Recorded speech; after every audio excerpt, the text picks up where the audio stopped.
ಬೆಣ್ಣೆ ಕತ್ತ ನಮ್ಮ ಕೃಷ್ಣ ಬೆಣ್ಣೆ ಕತ್ತ ನಮ್ಮ ಬೆಣ್ಣೆಯ ಕದಿಯುತ್ತ ಜಾರಿ ಬಿದ್ದು ಮುಣುಕಾಲು ದೆಸಿಕೊಂಡ ನಮ್ಮ ಬೆಣ್ಣೆ ಕದ್ದ. Welcome to VCM creations. ಎಲ್ಲರಿಗೂ ನಮಸ್ಕಾರ. ಶ್ರೀ ಕೃಷ್ಣನಿಗೆ ಪ್ರಿಯವಾದ ಬೆಣ್ಣೆನ ಮನೆಯಲ್ಲೇ ಹೇಗೆ ತಯಾರಿಸೋದು ಅನ್ನೋದನ್ನು ನಾನು ಇವಾಗ ನಿಮಗೆ ತೋರಿಸ್ಕೊಡ್ತೀನಿ.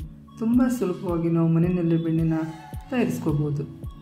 ಸ್ಟವ್ ಮೇಲೆ ನಾನು ಒಂದು ಪಾತ್ರೆಯನ್ನು ಇಟ್ಟು ಹಾಲನ್ನು ಕಾಯಿಸ್ಕೊತಾ ಇದ್ದೀನಿ. ಹಾಲನ್ನು ಚೆನ್ನಾಗಿ ಕಾಯಿಸ್ಕೋಬೇಕು. ಕಾಯಿಸ್ಕೊಂಡ ನಂತರ ಇದನ್ನು ಚೆನ್ನಾಗಿ ಕಾದ ನಂತರ ಇದನ್ನು ಆರಿಸ್ಬಿಟ್ಟು ನಾನು ಒಂದು 4 to 5 hours ಫ್ರಿಜ್ಜಲ್ಲಿ ಇಡ್ತೀನಿ. ನೋಡಿ, ಇದು 4 ರಿಂದ 5 ಗಂಟೆ ಫ್ರಿಡ್ಜಲ್ಲಿ ಇಟ್ಟು ಹೊರಗಡೆ ತೆಕ್ಕೊಂಡು ನಾನು ಒಂದು ಬಾಟ್ಲಿಗೆ ಕೆನೆನೆಲ್ಲ ಕಲೆಕ್ಟ್ ಮಾಡ್ಕೊಳ್ತಾ ಇದ್ದೀನಿ. ಇದೇ ರೀತಿ ಒಂದು 15 ರಿಂದ 20 ದಿನದ ಕೆನೆನ ನಾನು ಕಲೆಕ್ಟ್ ಮಾಡ್ಕೊಂಡಿದ್ದೀನಿ. ಈ ಫ್ರಿಡ್ಜಲ್ಲಿ ತುಂಬ ಹೊತ್ತಿಟ್ಟರೆ ಕೆನೆ ದಪ್ಪ ಬರುತ್ತೆ. ನಾನೊಂದು 4 ರಿಂದ 5 ಗಂಟೆ ಇಟ್ಟಿದ್ದೀನಿ. ಸೊ ನನಗೆ ಈ ಥಿಕ್ನೆಸ್ ಬಂದಿದೆ. ದಿನ ಇದನ್ನು ಕಲೆಕ್ಟ್ ಮಾಡಿಕೊಂಡು ನಾನು ಒಂದು ಬಾಟ್ಲಲ್ಲಿ ಇಟ್ಕೊಂಡು ಇದನ್ನು ನಾನು ಫ್ರೀಝರಲ್ಲಿ ಇಡ್ತೀನಿ. ಯಾಕಂದರೆ ಫ್ರೀಝರಿಂದ ಈಚೆ ಇಟ್ಟರೆ ಕೆನೆ ಹಾಳಾಗ್ಬಿಡುತ್ತೆ ಅಂದ್ಬಿಟ್ಟು. ಫ್ರೀಝರಿಂದ ಇಟ್ಟ ಮೇಲೆ ಇದನ್ನು ಫುಲ್ಲು ಒನ್ ಡೇ ನೀವು ಬಿಟ್ಬಿಡಬೇಕು. ಆ ಐಸ್ ಏನಾಗಿರುತ್ತಲ್ಲ ಅದೆಲ್ಲ ಕರಗಿ ನಾರ್ಮಲ್ ಟೆಂಪ್ರೇಚರ್ಗೆ ಬರಬೇಕು. ನೋಡಿ, ಇವಾಗ ಇದು ನಾರ್ಮಲ್ ಟೆಂಪ್ರೇಚರ್ಗೆ ಬಂದಿದೆ. ಇದಕ್ಕೆ ನಾನು ಹೆಪ್ಪಾಗ್ತಿದ್ದೀನಿ.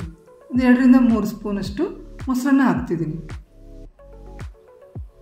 ಈಗ ಬೇಸಿಗೆ ಆಗಿರೋದ್ರಿಂದ ನಿಮಗೆ ಬೇಗ ಕೆನೆ ಹೆಪ್ಪಾಗುತ್ತೆ. ಸೊ ನೋಡಿ, ಹೆಪ್ಪಾಗಿದೆ ಇವಾಗ ಇದು. ಇದನ್ನು ನಾನು ಯಾವುದೇ ಕಡ್ಗೋಲು ಮಂತು ಮಿಕ್ಸಿ ಬಳಸ್ತೆ ನಾನು ಕಡಿತೀನಿ. ಇದಕ್ಕೆ ಸ್ವಲ್ಪ ನೀರು ಹಾಕ್ಕೊಳ್ತಿದ್ದೀನಿ ನಾನು. ಇದು ಲಿಡ್ ಕ್ಲೋಸ್ ಮಾಡಿಬಿಟ್ಟು ಹಾಗೆ ಸುಮ್ಮನೆ ಕುಲುಕ್ತೀನಿ. ನೋಡಿ, ಈ ಥರ ಶೇಕ್ ಮಾಡ್ತೀನಿ ನಾನೊಂದು 100 ಟೈಮ್ಸ್.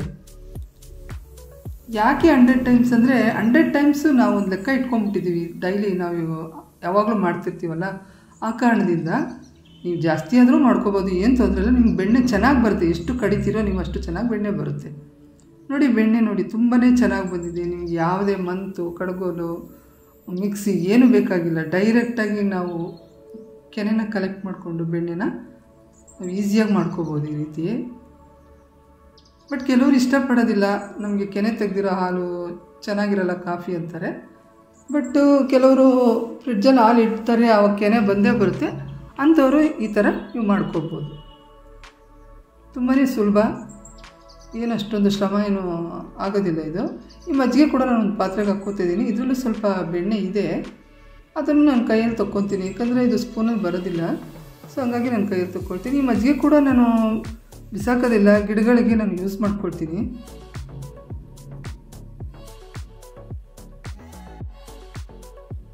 ಎರಡಕ್ಕೂ ನಾನು ನೀರು ಹಾಕ್ಕೊಳ್ತೀನಿ. ಯಾಕಂದರೆ ನಾವೇನು ಬೆಣ್ಣೆ ತೆಗಿತೀವಲ್ಲ ಅದು ನೀರು ಥರ ಇರಬೇಕು. ನಿಮಗೆ ಮೊಸರು ಥರ ಇದ್ದರೆ ಬೆಣ್ಣೆ ಬರೋದಿಲ್ಲ, ಜಿಡ್ಡಿನ ಅಂಶ ಮೇಲೆ ತೇಲೋದಿಲ್ಲ. ಅದಕ್ಕಾಗಿ ಎರಡಕ್ಕೂ ನೀರು ಹಾಕ್ಕೊಂಡಿದ್ದೀನಿ ನಾನು.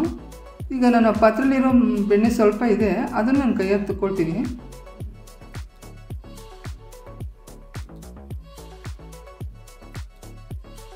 ನೀವು ನೋಡ್ತಾ ಇರ್ಬೋದು, ಅಲ್ಪ ಸ್ವಲ್ಪ ಇರೋ ಬೆಣ್ಣೆನೂ ನಾನು ಪಾತ್ರೆಯಿಂದ ತೆಕ್ಕೊಳ್ತಾ ಇದ್ದೀನಿ.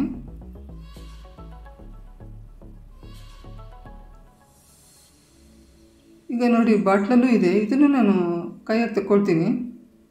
ಸೊ ಎಲ್ಲ ತೆಕ್ಕೊಂಡು ನೋಡಿ, ಇಷ್ಟು ಬೆಣ್ಣೆ ನಿಮಗೆ ಸಿಗುತ್ತೆ. ಒಂದು 300 ರಿಂದ 350 ಗ್ರಾಮ್ ಅಷ್ಟು ಬೆಣ್ಣೆನ ನೀವು ಮನೆಯಲ್ಲೇ ಈಸಿಯಾಗಿ ತಯಾರಿಸ್ಕೋಬೋದು. ಸೊ ಮಕ್ಕಳಿಗೆ ಎಲ್ಲ ಇದು ತುಂಬಾ ಚೆನ್ನಾಗಿರುತ್ತೆ. ಯಾಕಂದರೆ ಹೊರಗಡೆ ತರೋ ಬೆಣ್ಣೆ ಹೇಗಿರುತ್ತೋ, ಏನೇನೋ ಬೆರೆಸಿರ್ತಾರೋ, ಎಳೆ ಮಕ್ಕಳಿಗೆಲ್ಲ ನೀವು ಈ ಥರ ನೀವು ಮಾಡ್ಕೋಬೋದು. ನೀವು ಹಾಲು ಇನ್ನೂ ಜಾಸ್ತಿ 1 ಲೀಟ್ರು ಆ ಥರ ಎಲ್ಲ ಬಳಸಿದ್ರೆ ಇನ್ನೂ ಜಾಸ್ತಿನೇ ಬರುತ್ತೆ. ಒಂದು 2 ರಿಂದ 3 ಸಲ ತೊಳಿಬೇಕು ನಾವು. ಫುಲ್ಲು ಅದರಲ್ಲಿರೋ ಮಜ್ಜಿಗೆ ಅಂಶ, ಕೆನೆ ಅಂಶ ಏನಿರುತ್ತೋ ಅದೆಲ್ಲ ಹೋಗಬೇಕು. ಆವಾಗಷ್ಟೇ ಬೆಣ್ಣೆ ನಿಮಗೆ ಚೆನ್ನಾಗಿರೋದು. ತುಪ್ಪ ಚೆನ್ನಾಗಿ ಬರುತ್ತೆ ನೀವು ಕಾಯಿಸಿದ್ರೆ. ಇಲ್ಲಾಂದರೆ ಆ ಕೆನೆ ಅಂಶ ಉಳ್ಕೊಂತಂದರೆ ಅದು ಸೀದೋಗ್ಬಿಡುತ್ತೆ, ನಿಮಗೆ ತುಪ್ಪ ಚೆನ್ನಾಗಿ ಬರೋದಿಲ್ಲ, ಟೇಸ್ಟಿಯಾಗಿರೋದಿಲ್ಲ. ಸೊ ನೋಡಿ, ನಿಮಗೆ ನೀರು ಕ್ಲಿಯರಾಗಿದೆ. ಈಗ ನೀವು ಇದನ್ನು ಅಡುಗೆಗೆ, ತುಪ್ಪ ಕಾಯಿಸೋದಕ್ಕೆ ಎಲ್ಲದಕ್ಕೂ ಬಳಸ್ಕೋಬೋದು.